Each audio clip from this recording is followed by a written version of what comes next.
Morning students, मैं ममता सिंह, आप लोग की हिंदी टीचर। और मैं आज आप लोग को क्लास 5 का चैप्टर 6 पढ़ाऊंगी। चैप्टर का नाम है अनोखा इलाज। ये कहानी ऐसे व्यक्ति की है जो भरपूर भोजन करता परंतु कोई श्रम नहीं करता था, जिसके कारण वो बहुत ज़्यादा बीमार रहता था। बहुत अमीर होने के कारण वो उसके पास पैसे तो बहुत थे, परंतु शरीर साथ ना देने के कारण वो व्यक्ति बहुत दुखी रहता था। कहानी की ओर चलते हैं हम लोग। एक शहर में एक सेठ रहते थे, नाम था अमीर चंद। अपने नाम के अनुरूप ही वह व्यक्ति बहुत अमीर, बहुत धनी था, परंतु उसे सिर्फ शारीरिक एक ही कष्ट था कि उसे थोड़े कदम चलने के बाद हांफने लगता था, यानी सांस तेज चलने लगती थी।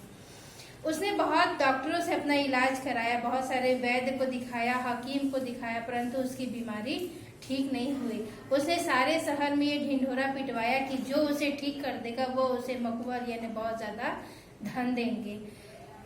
अगले दिन एक वैद्य उनके पास आया उनके इलाज के लिए। उन्होंने कहा कि मैं तो आपकी इलाज तो करूंगा, लेकिन इलाज से पहले मैं आपसे कुछ पूछना चाहता हूँ।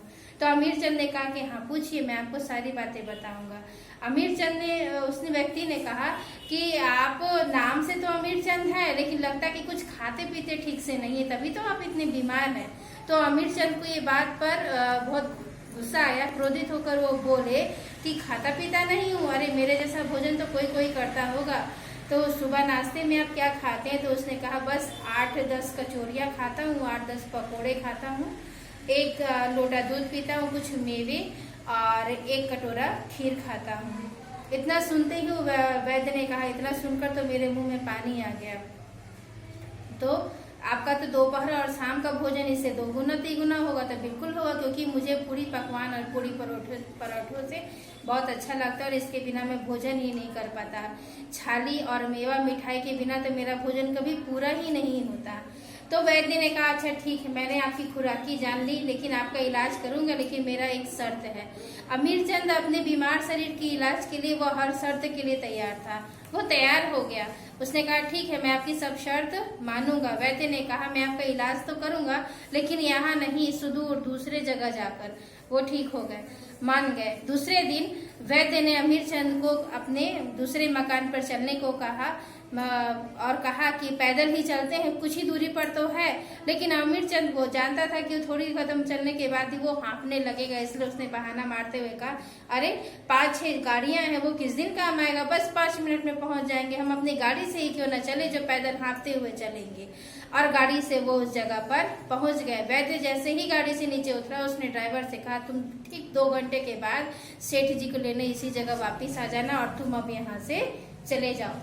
जिस घर पर वैद्य उनको ले गया था अमीर चंद को, वो एकदम बिल्कुल सुनसान जगह पर था। अमीर चंद तो वहां पहुंच के अगल बगल देखा और उस कमरे में गए। जैसे ही कमरे के अंदर सेठ जी घुसे, बस वैद्य ने पीछे से दरवाजा बंद कर दिया। उसने पहले से ही व्यवस्था किए हुए था। कमरा जो था नीचे गर्म तवे की तरह गर्म था। जैसे ही सेठ जी कमरे में प्रवेश किए, बस गर्म होने के कारण वो फर्श पर अपना पैर ही नहीं दे पा रहे थे और वैद्य जी गेट बंद करके बाहर खड़े हो गए। अत्यधिक गर्म फर्श होने के कारण सेठ जी आधे घंटे तक खूब तेजी से उछलते और कूदते रहे।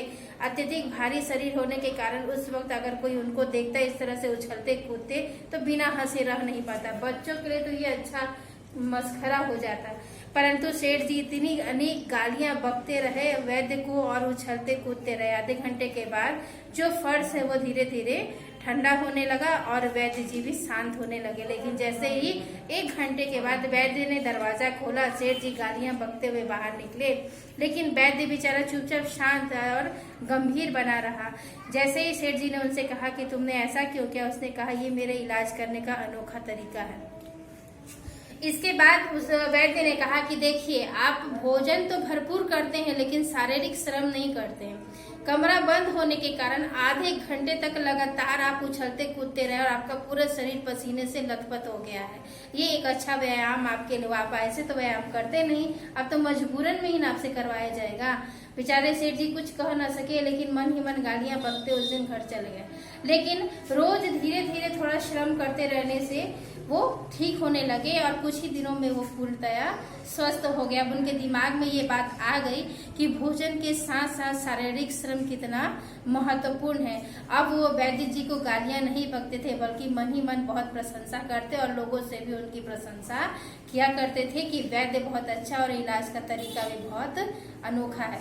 इस तरह सेठ जी बहुत ठीक हो गए कुछ ही दिनों में और अब वो शारीरिक श्रम अनिवार्य रूप से करने लगे। इस पाठ से हमें यही शिक्षा मिलती है कि मनुष्य को शारीरिक श्रम बहुत आवश्यक है भोजन के साथ। अगर वो श्रम न करे तो उसका शरीर स्वस्थ नहीं रहेगा। इससे बच्चों को ये समझाना चाहिए कि अपने दिनचर्या में शारीरिक श्रम को अवश्य जोड़े, यानी व्यायाम करना महत्वपूर्ण है।